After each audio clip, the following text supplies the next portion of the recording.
Waalaikumsalam warahmatullahi wabarakatuh. Oke, Bang Adi.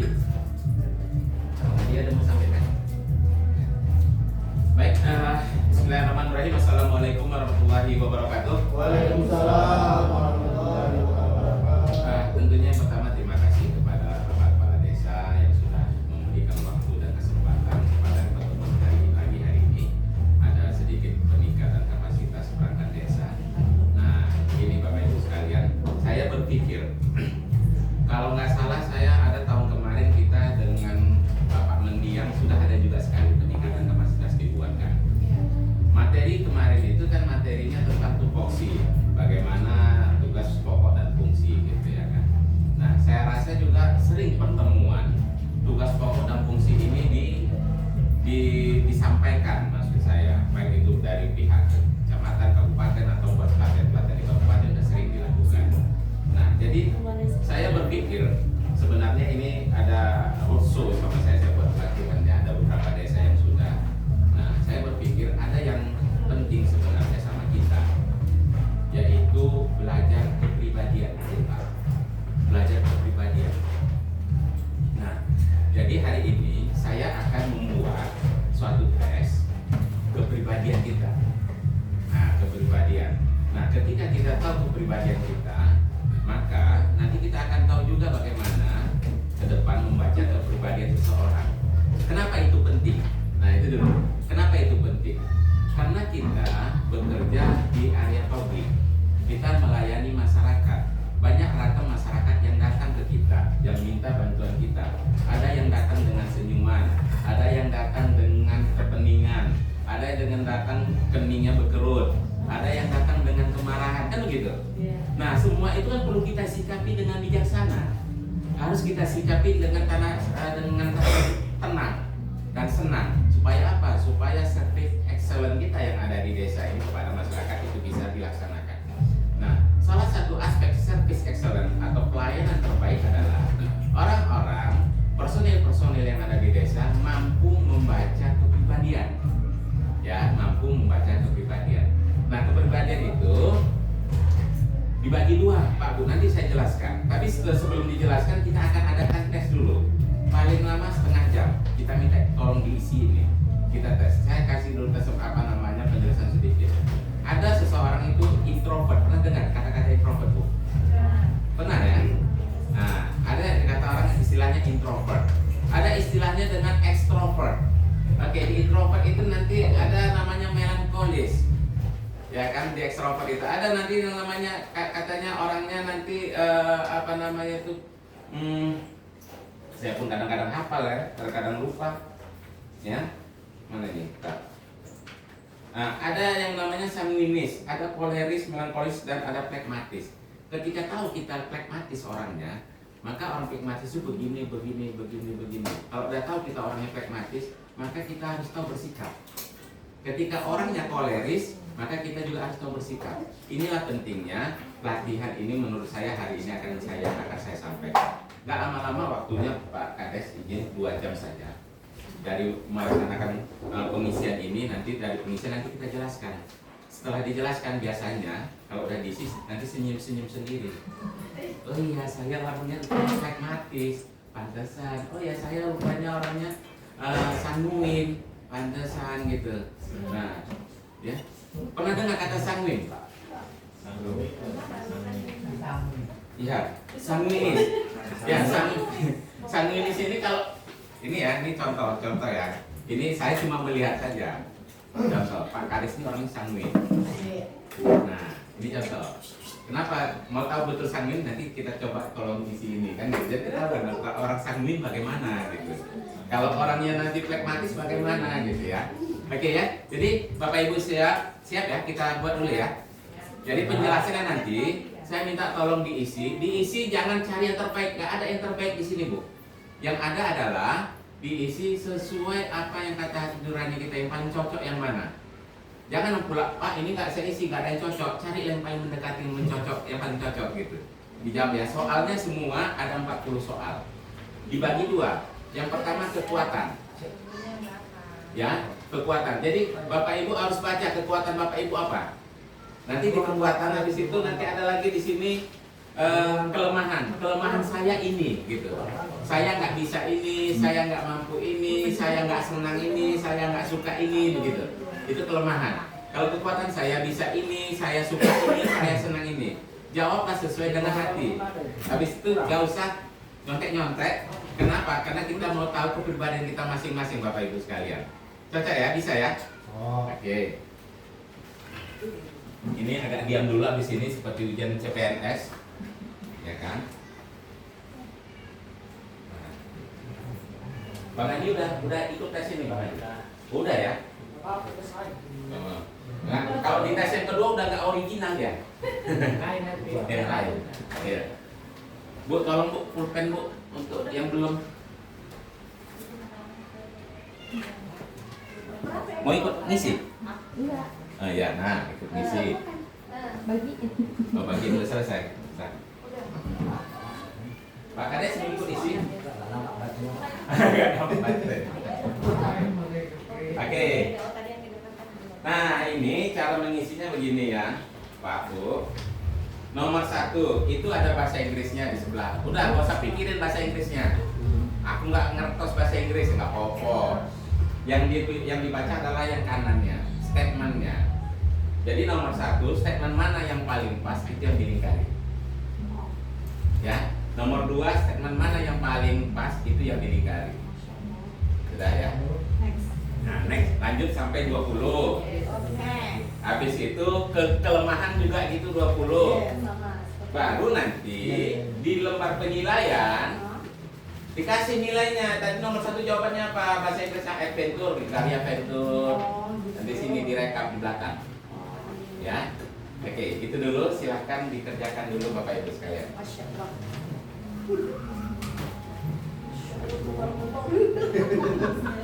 Bismillah. Ujian ini Mas. Ya, ujian. Semoga di bawah.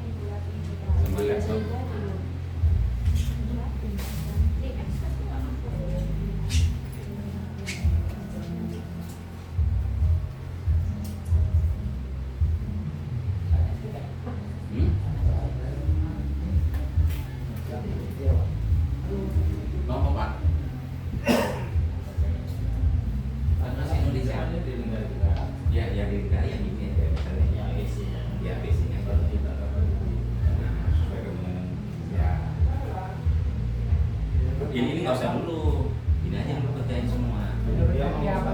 Oh cepat siap. Iya, itu terima informasi. Jangan masa. Oh iya, mencari ya rumah saya kan.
Yang mendekati aja yang salah satu. Makanya agak ragu untuk mengisinya.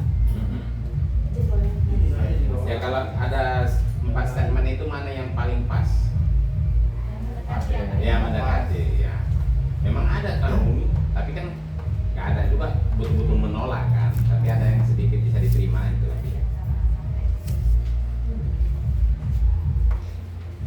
Jadi nggak ada benar salahnya ya Pak.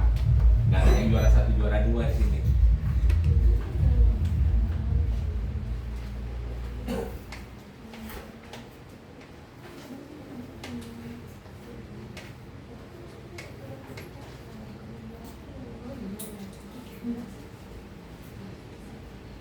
Karena nggak ada juara 1 juara 2, nggak ada diskusi kayaknya. Karena dia kepribadian masing-masing.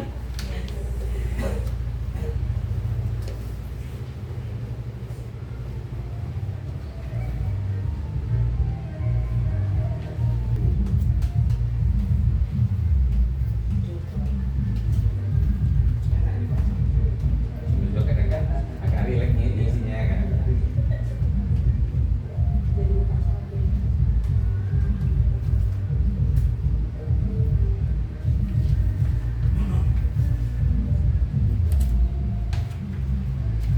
Pengaruh juga di ketuaan. Jawaban ini satu kalimat betul, satu kalimat ada di. Iya. Satu kalimat nggak ada. Masa nggak boleh maaf satu.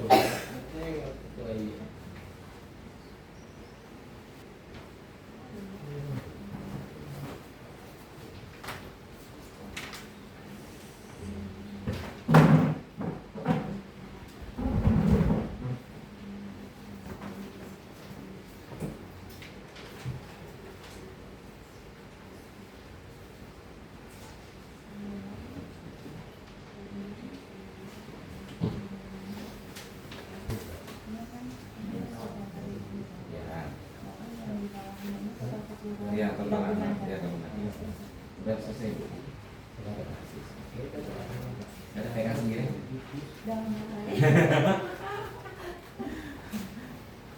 Oke, udah ya. Belum ya? Oke, siap. Enggak, maksudnya udah ada yang siap loh. Ya maksudnya gini gini. Ya. Nah, terus.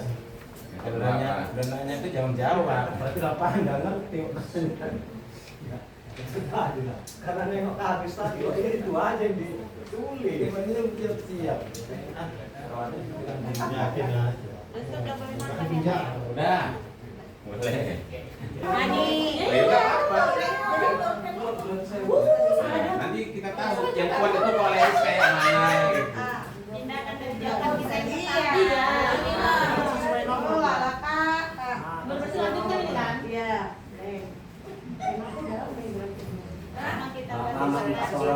Hitung, yang ngitung aja nggak usah ini ya. Baik. Bapak Ibu sekalian, yang pertama sebelum kita mulai, saya minta izin dulu. Kenapa minta izinnya? Ini kegiatan saya rekam. Ya kan saya rekam. Minta izin Pak Kades. Ini keperluan karena saya ada kuliah juga. Jadi ada tuntutan untuk memberikan pengembangan di desa, minta buktinya gitu. Nah, jadi kebetulan karena saya memberi materi di sini, dan direkam untuk kamu saja dibantu. Oke, Bapak Ibu sekalian, karakter. Ya, tadi itu yang kita lihat adalah nilai akhir ya, nilai yang paling bawah. Penjumlahan antara kekuatan dan kelemahan. Nah, apakah karakter itu yang tadi itu mencerminkan Bapak Ibu hari ini? Saya rasa iya. Gitu, saya rasa iya. Kenapa iya? Yang pertama, Bapak Ibu belum pernah melakukan tes ini. Kalau udah pernah, bisa saja ini bisa direkayasa. Terus yang kedua, tracing agak tinggi. Kenapa? Karena nggak sempat lagi untuk memikir lebih dalam. Apa yang teringat gitu. Sebenarnya yang asli itu adalah pas kepepet. Teringat itu yang dilakukan, berarti itulah aslinya orang. Kan gitu. Tapi kalau sempat mikirnya bisa aja itu adalah suatu ini ya, rekayasa seperti itu ya. Tapi Bapak Ibu sekalian, khusus untuk kepribadian, nah saya dapat ilmunya, khusus untuk kepribadian, orang yang paling jujur orang yang nggak ada temannya. Orang yang paling jujur adalah orang yang nggak ada temannya. yang nggak berteman. Tapi khusus kepribadian, ingat, khusus kepribadian. Coba lah kalau kita saking jujurnya masalah kepribadian. Pak Kades, jelek kali tampil Pak Kades hari ini. Ini jujur, ya kan? Betulnya memang betul jelek kan gitu, sampaikan jujur gitu kan. Nah ini kan nggak ada teman kita kan gitu. Nah seharusnya kita harus kebalikannya. Jadi banyak bohongnya, kadang banyak teman dalam lingkup kepribadian.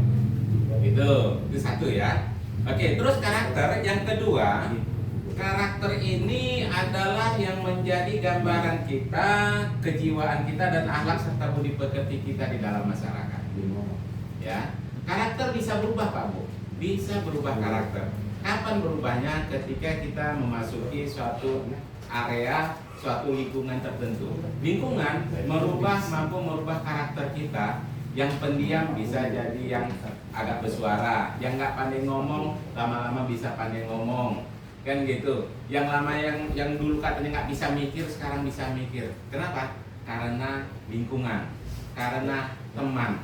Jadi bisa dikatakan juga temanmu adalah masa depanmu. Asik. Nah asik ya kan? Temanmu adalah masa depanmu ya. Jadi kalau temanmu hari ini yang selalu membawa kamu ke yang negatif, maka masa depan kamu akan negatif. Sepertinya seperti itulah karakter. Ya. Terus yang ketiga, karakter ini Bapak Ibu, ilmu karakter ini di zaman Yunani kuno sudah digunakan. Tapi pada saat itu digunakan nilai karakter ini untuk kesehatan. Ya, untuk pengobatan, katanya gitu. Nah, ilmu tentang karakter dimulai dari zaman Yunani oleh Socrates yang ditujuannya untuk pengobatan. Jadi Bapak Ibu, kalau orangnya koleris dengan orangnya flegmatis beda cara pengobatannya. Zaman dulu seperti itu. Ya. Dan sebenarnya sampai sekarang kalau itu mau diterapkan bisa juga. Gitu ya. Oke. Setiap orang memiliki karakter yang mempengaruhi peredaran darahnya sehingga sangat menentukan cara pengobatan untuk memudahkan penyembuhan melalui makanan yang dimakan. Orang pemarah sama orang pemaaf cara pengobatannya beda. Ya mungkin ya kenapa beda? Yang satu sakit hati jadi bawaannya naik darah juga, dan satu pemarah naik juga darah tingginya. Jadi cara pengobatannya juga beda ya kan. Relaksasinya juga beda gitu ya penanganannya. Nah itulah yang ilmu itu sampai sekarang masih bisa digunakan. Nah selanjutnya materi ini Bapak Ibu sekalian sering diberikan kepada tim-tim marketing di perusahaan. Kenapa? Marketing itu dia menggunakan melihat karakter orang untuk meriset kebutuhan orang dari karakternya. Nah, sering diberikan materi kepada orang-orang tim marketing ya. Nah, dan saya berpikir juga ke kita karena kita bekerja di area publik, saya rasa ini perlu juga sama kita. Kan gitu.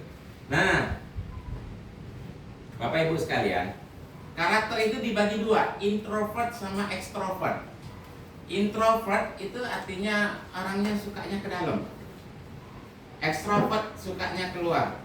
Oke. Siapa bisa mencontohkan introvert itu bagaimana, extrovert bagaimana? Oke. Kalau yang orang extrovert, bang, nanti malam ada pasar malam. Di mana? Di dusun A. Yuk pergi kita. Itu extrovert. Udah jelas, diajak gitu dia langsung mau pergi, dia extrovert gitu. Ya kan? Tapi kalau diajak pasar malam dia nggak mau, ya secara normal ya, mungkin dengan bukan keadaan tapi secara normal dia nggak mau, kemungkinan dia introvert. Tapi kalau diajak, bang, yuk kita camping yuk ke gunung gitu. Di camping itu kan orangnya suasananya santai, tenang gitu. Nah yang suka ke sana itu introvert, gitu ya. Jadi kata lain yang introvert adalah kamarku adalah surgaku. Nah, itu introvert. Kalau extrovert, kamarku adalah penjaraku. Nggak suka dari kamar. Ya. Oke, itu perbedaan antara extrovert sama introvert. Sudah. Nah, selanjutnya di extrovert itu ada dua karakter yang mengisi. Yang pertama ada koleris, yang kedua ada sanguin. Koleris cenderungnya orangnya kuat, sanguin cenderung orangnya ceria, gitu ya. Oke, nanti apa kelemahan kelebihan nanti kita bahas. Oke. Habis itu di introvert ada melankolis, ada flegmatis. Yang pertama melankolis itu orangnya perfeksionis, maunya sempurna. Ada tuh kan? Kurang dikit nggak mau. Makan gak ada cabenya, aku nggak jadi makan. Wow. Kenapa? Karena dia mau sempurna.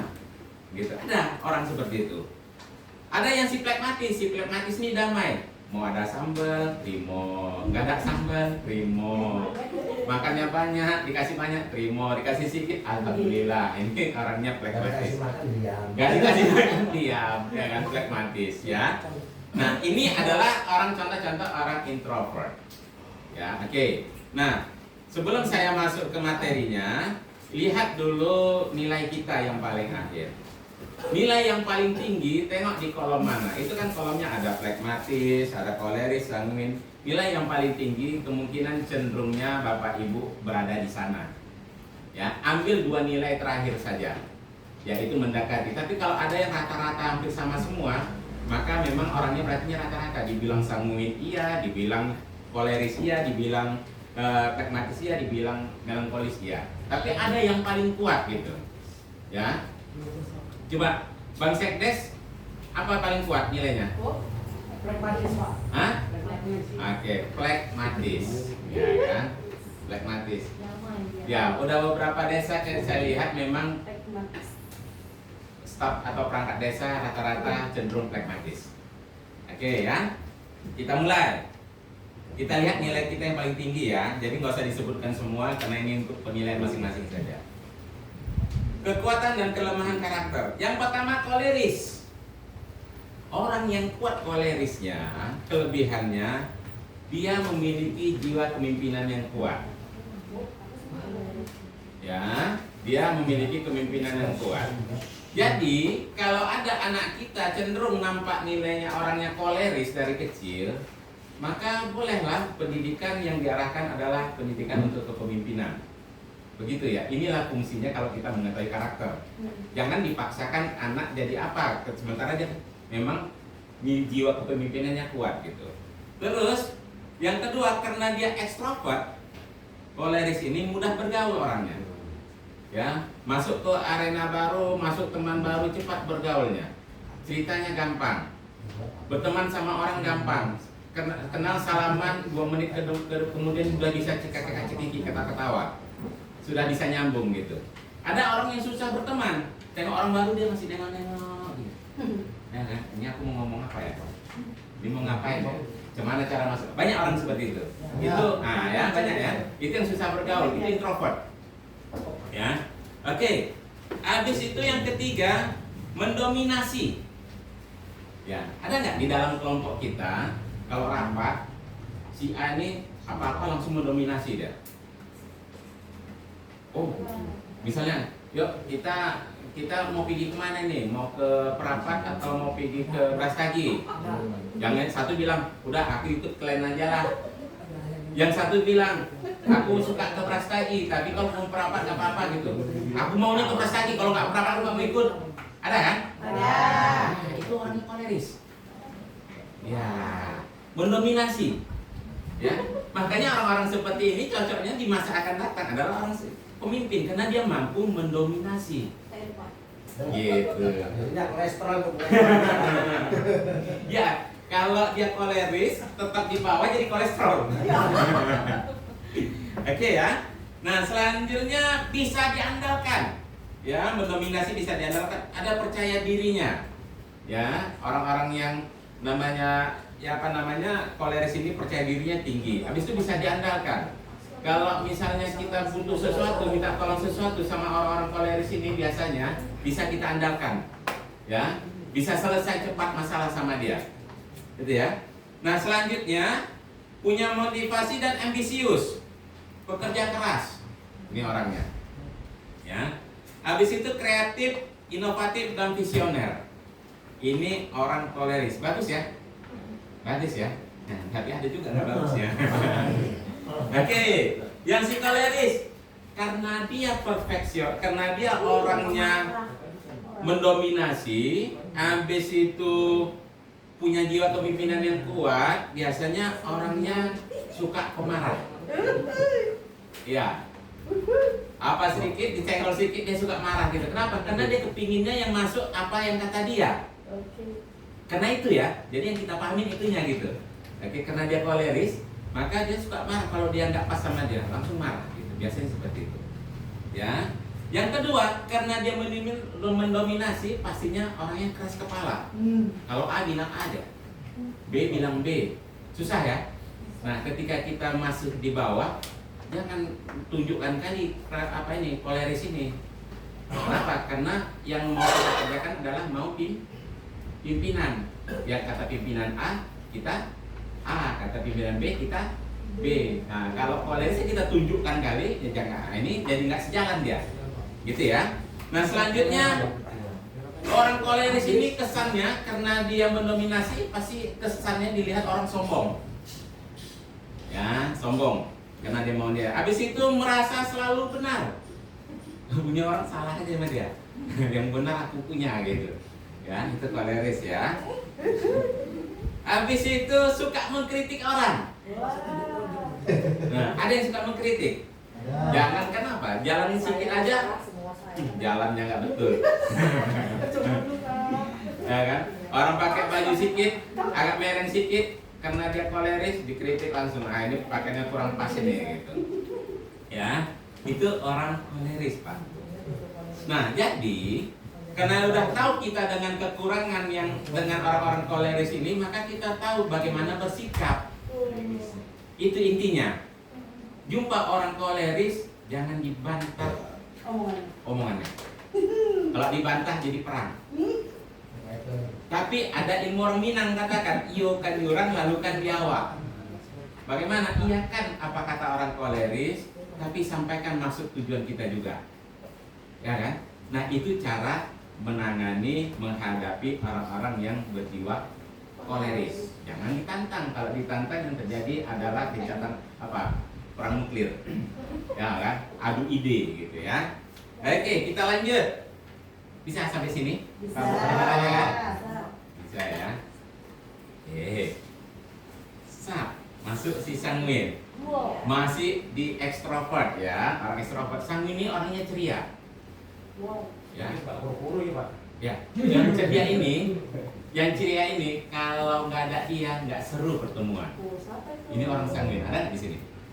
Ada lah, Pak. Ada ya. Kalau ada dia seru, suaranya enak, menggetar, habis itu suka buat lucu, cerita aja. Kalau nggak ada dia langsung sunyi pertemuan kita ini. Nah, itu orang sanguin contohnya ya. Yang pertama pastinya karena dia ekstrovert, mudah bergaul. Habis itu mudah mengungkapkan perasaan. Orang sanguin mudah mengungkapkan perasaan. Kalau saya katakan adalah orang-orang apa namanya perayu ulung, penggombal ulung, karena mudah merasa perasaan, rasa suka sedikit langsung sampaikan. Suka sama kamu gitu. Bilal mana mungkin, Pak? Bilal nggak mungkin. Iya, karena Bilal nggak sanguin gitu ya. Mudah merasakan mengungkapkan perasaan. Apa perasaan itu, baik itu perasaan suka ataupun tidak suka. Nah, ya kan? Nah, jadi kalau ada orang yang merasa langsung mengungkapkan perasaan yang bilang nggak suka lah kayak gini gitu, mungkin dia bisa orang. Tahu kita cara menanganinya kan gitu. Oke. Habis itu optimis dan positif, ekspresif, humoris, ramah dan mudah memaafkan. Artinya orang sanguin adalah orang berubah. Apa yang dikatakan hari ini, apa yang dirasakan dia hari ini, besok pagi dia nggak ingat lagi. Makanya kesannya jadi memaafkan. Ya, itu orang sanguin. Jadi orang sanguin ini Pak Bu, kekurangannya sulit berkonsentrasi. Jadi kerjaan yang rumit dia nggak suka. Kalau ada kerjaan angka-angka dia nggak suka. Jadi kalau ada orang sanguin jangan kasih kerjaan angka supaya tes. Ya, kalau ada yang sanguin di antara kita ini, jangan dikasih dia angka. Cak, kamu rekap dulu Pak Kadus ini, suruh rekap, stres ya. Kenapa dia sanguin? Taunya gimana caranya? Karena orang sanguin ini ceria, suka jalan-jalan. Oke, Pak Kadus antar nih surat biar saya merekap. Pasti dia senang. Karena dia sanguin. Tapi kalau Pak Kadusnya dia tadi bukan sanguin, maka jangan suruh jalan-jalan. Dia tak suka jalan-jalan, suka duduk di meja hitung-hitung. Nah, jadi disitulah kegunaan kita mengerti daripada karakter ya. Itu kalau dia sanguin. Oke, kita lanjut. Melankolis atau perfeksionis. Melankolis ini orangnya detail. Orang detail ini biasanya kalau suruh meriksa bagus. Pak, ini salah, titiknya belum. Kawannya bingung, kok detail kali orangnya ya, bisa tahu titik, karena dia adalah melankolis. Ya, maka orang-orang yang melankolis ini gunakan untuk pekerjaan-pekerjaan yang detail. Menghitung-hitung boleh, mengetik boleh, merekap boleh. Jangan disuruh jalan-jalan. Suruh jalan-jalan, orang melankolis nanti dia jalannya keliling kampung. Contoh, Pak, Bu, tolong ke dusun 2 ya. Padahal dusun 2 itu ada jalan A, jalan B, jalan C. Karena dia detail, saya mau kemari. Terakhir dia jalan kampung dulu. Saya keliling 1 jam ke depan baru sampai. Ya, itu orang melankolis. Gitu ya, karena dia orangnya detail. Nah, selanjutnya orang melankolis ini kena habis itu kreatif, setia. Nah, walaupun dia detail, sangat detail, tapi rata-rata orang melankolis orangnya setia. Ya, orangnya setia. Jadi nggak suka macam-macam orangnya. Tapi siap-siap di rumah semua dikritik sama dia. Sangat teliti. Ada nggak di rumah kita yang punya anak atau punya pasangan yang sangat teliti? Lewat 1 senti sendal itu masuk rumah, kena marah tidak? Ada dia? Ada seperti itu. Itu orangnya melankolis. Nah, karena itu ada kekurangannya juga. Yang pertama, orang melankolis overthinking. Karena dia sangat detail, maka dia overthinking. Berlebihan apanya? Menanggapin orang. Ini kalau ini nanti begini, ini begini, ini begini, ini begini. Nah, ini repotnya orang melankolis itu pula. Ilusinya tinggi. Ilusinya tinggi. Oh, pinter ini. Ya kan? Habis itu yang kedua, sensitif. Ya, karena dia overthinking, sensitif, jadi curiga aja bawaannya sama orang. Ya kan? Orang menyenggol sedikit perasaannya bagaimana gitu, itu sensitif ya. Mudah curiga. Ya? Betul katanya kan. Habis itu perfeksionis. Nah, orangnya perfeksionis. Rata-rata orang melankolis rambut pasti klimis. Pakaian steady, kalau udah masuk aja, mau di rumah duduk di depan rumah minum kopi pun dia steady. Jadi seperti itu orang melankolis, benar itu, ya kan? Tapi ada juga pas masa-masa tertentu dia melankolis, pas masa tertentu dia enggak. Nah, ya. Oke, nah karena dia melankolis, habis itu karena dia perfeksionis, orangnya detail, maka orang-orang seperti ini biasanya sulit memberikan keputusan. Jadi kalau orang yang melankolis yang detail jangan diminta. Jadi cemana bang, besok jadi kita jalan, jangan tanya sama dia, karena dia akan mikir. Ini begini, akan susah mengambil keputusan. Ya, gitu ya. Habis itu orang melankolis rata-rata karena dia mudah curiga segala macam, rata-rata ya ada dendamnya juga. Jadi kenapa? Karena dia mengingat apa yang dulu semua diingatnya sampai sekarang. Beda yang tadi, yang si sanguin suka lupa kan? Nah, kalau si melankolis dia ingat semua apa yang dilakukan. Kalau dia suka ingat juga, yang nggak suka dia sampai mati dia ingat. Gitu. Memang begitulah sifatnya ya seorang melankolis. Oke, yang terakhir, pragmatis atau damai. Nah, ini banyak nih sama kita nih. Senang ya damai ya? Nah, senang. Oke, damai yang pertama orangnya tenang, kalem. Diajak ke masjid, oke. Diajak duduk-duduk mancing, mau. Diajak kemana aja kalau diajak, oke aja lah. Gak ada ini, gak ada komen, gak ada ini ya, terima wae istilahnya ya. Habis itu yang kedua senang menolong. Nah ini pula bedanya, kalau orangnya damai ini orangnya senang menolong. Kalau tengok temannya kesusahan ya agak cegatan menolongnya. melihat seperti itu. Tapi yang di lain ini beda pula. Kalau ada kesulitan dia biar aja, udah nggak apa-apa, nanti selesainya itu kan, nggak ditolong, ya kan gitu. Yang ketiga, tetap setia. Berarti orang introvert rata-rata setia. Orang introvert nikah, meninggal pasangannya, bisa jadi nggak nikah lagi sampai mati. Itu introvert. Tapi kalau extrovert nikah, cerai, besok udah ada gantinya. Kalau dia extrovert itu contohnya ya. Oke, selanjutnya menyukai perdamaian. Jadi kalau orang yang pragmatis ini, kalau nanti bapak ibu putus, diajak berteman untuk apa? Untuk mencari perdamaian, ajaklah orang-orang pragmatis. Maka dia akan mencari jalan keluar bagaimana bisa damai. Tapi kalau untuk berperang jangan diajak orang ini, karena dia nggak akan mau perang. Nah, kalau yang diajak, ajak yang apa tadi, yang apa namanya, yang melankolis tadi, ya kan? Jangan yang pragmatis dibawa untuk berperang. Tapi kalau untuk berdamai, ajaklah yang pragmatis ini. Habis itu pendengar yang baik. Orang pragmatis, pendengar yang baik. Kalau mau curhat sama dia. Ya. Kenapa Pak Bu? Karena rata-rata perempuan itu kalau mau ngomong, banyak ngomong bukan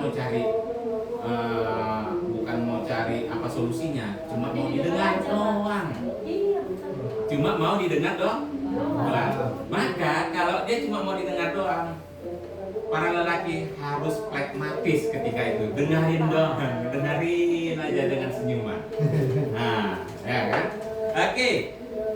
Peka terhadap orang sekitar. Nah ini tadi ya, dengan lingkungan sekitar dia peka. Tapi ada kekurangannya. Kekurangannya orang pragmatis ini diam atau pasif saat marah. Ada nggak? Banyak ya orang pragmatis itu kalau udah marah dia diam aja. Nggak mau ngomong, nggak mau apa, diam aja. Kalau udah diam aja berarti marah itu. Nggak mau makan. Nggak mau makan. Nah, jadi kalau kita nggak ngerti sikap ini, pikir kita dia damai. Rupanya dia marah ya. Kan gitu ya kan. Rupanya meracun. Maka kita harus tahu bagaimana menanganinya gitu ya. Sulit menerima perubahan dalam hidup. Orang pragmatis Pak Bu, di kamar, ini cerita di kamar. Di kamar kita itu ada, taruhlah pot bunga, taruh di sudut. Ada nggak pasangan kita atau yang di rumah kita bulan depan ini dipindahkan kemari? Udah bosan aku tempatnya di situ. Nah, bosan pindah kemari, gitu kan? Ada lagi, kalau udah di sini aja nggak mau pindah-pindah. Jadi pindahkan, aku mau di situ aja gitu. Itulah orang pragmatis. Jadi dia perubahan itu nggak mau banyak perubahan di dalam kehidupannya. Kalau memang posisi meja di sini udah di sini aja. Sampai kapanpun maunya sukanya di sini. Dia nggak mau ribet orangnya. Karena dia suka damai. Oke. Habis itu terlalu tertutup. Nah dia jarang menceritakan apa yang dalam hatinya kepada orang lain. Ya. Yang terakhir adalah cenderung menghindar. Jadi kalau ada konflik, orang-orang pragmatis dia cenderung menghindar. Udahlah, nanti aja lah itu. Ya udahlah, gak usah diapain gitu, ya, tidak mau berperang, gitu ya. Nah, jadi Bapak Ibu, itulah kekurangan dan kelebihan daripada 4 sifat dari introvert dan extrovert. Tinggal Bapak Ibu mengkaji sendiri nilai yang tadi dikasih, yang dapat nilai Bapak Ibu tadi, mana yang paling besar. Itulah sebenarnya yang mendominasi daripada karakter kita hari ini. Tapi karakter itu dengan adanya lingkungan kita, perubahan lingkungan, biasanya karakternya akan ikut berubah juga. Ya Bapak Ibu, saya rasa itu materinya. Kalau mau ditanyakan, ada yang mau di-sharing, silahkan. Karena saya hari ini jadi orang pragmatis, siap mendengarkan curhatan. Oke, silakan. Iya. Dan karena mungkin pesertanya semua pragmatis, terlalu tertutup, jadi nggak mau curhat.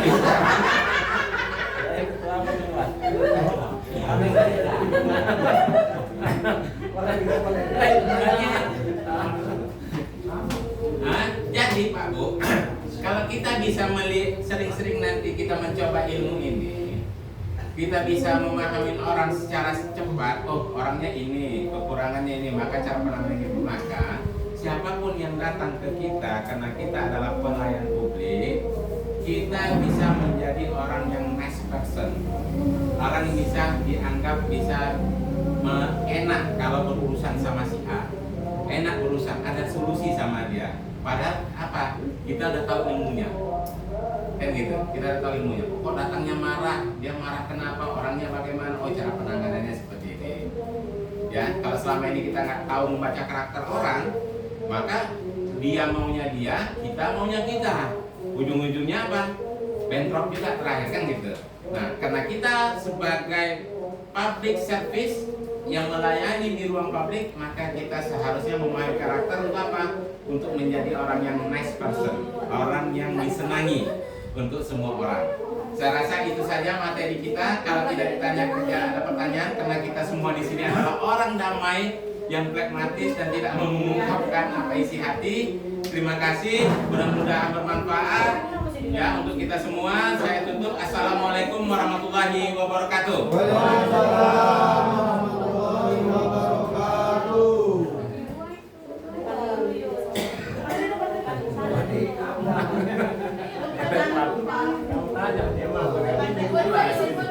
Belum, masih tinggal.